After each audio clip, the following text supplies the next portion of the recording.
उमापतिं सुरगुरुं वन्दे जगत्कारणं वन्दे पन्नगभूषणं मृगधरं वन्दे पशूनां पतिं वन्दे सूर्यशशाङ्कवहिनयनं वन्दे मुकुन्दप्रियं वन्दे भक्तजनाश्रयं च वरदं वन्दे शिवं शङ्करम् ॐ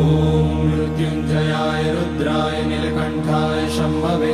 अमृतेशाय शर्वाय महादेवाय ते नमः। नमस्तेऽस्तु भगवन् विश्वेश्वराय महादेवाय त्र्यम्बकाय त्रिपुरान्तकाय त्रिकाग्निकालाय कालाग्निरुद्राय नीलकण्ठाय मृत्युञ्जयाय सर्वेश्वराय सदाशिवाय श्रीमान् महादेवाय नमः। ॐ